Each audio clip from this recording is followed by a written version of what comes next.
Hi there, I'm Clay Owens with Hayden Outdoors Real Estate, and today we're in southwest Nebraska, and springtime here, March, early calving season for a bunch of the ranchers around here, and we're gonna do a little coyote calling for some of the folks around here.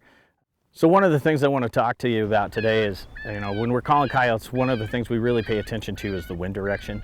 You want to make sure that those coyotes aren't going to get downwind of you and smell you before you get an opportunity to take a shot.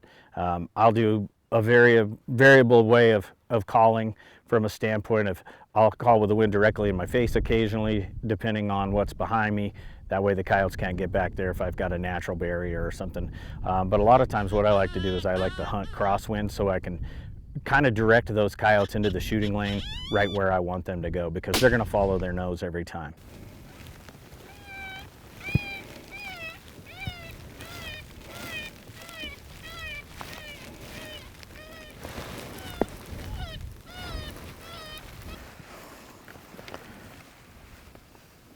So that coyote's trying to work the wind on us. He's trying to cut our wind. So that coyote was coming straight in at us, but he started working the wind. At about 260 yards, he really started working the wind. Had we been calling with a wind straight in our face, that coyote likely would have come out and around this other hill and tried to get behind us without ever showing himself. So that's it's just important to try to hunt with a crosswind, in my opinion. That way it makes those coyotes work to where you're trying to put them into a really good shot placement without giving them a blind spot behind you where they can sneak up on you and you never know they're there. It's really important when you're playing the wind to not leave yourself a blind spot.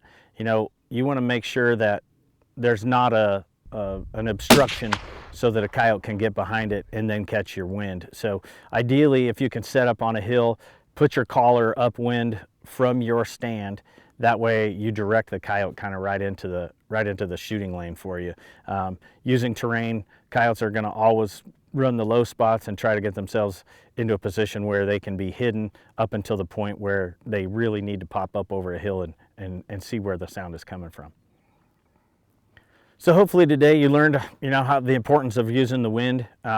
Again, you can hunt with the wind in your face, which always is effective, but in my opinion, I think a crosswind is the best. That way you're utilizing every skill you can to get the coyote placed into position where they are not going to get a chance to catch your wind.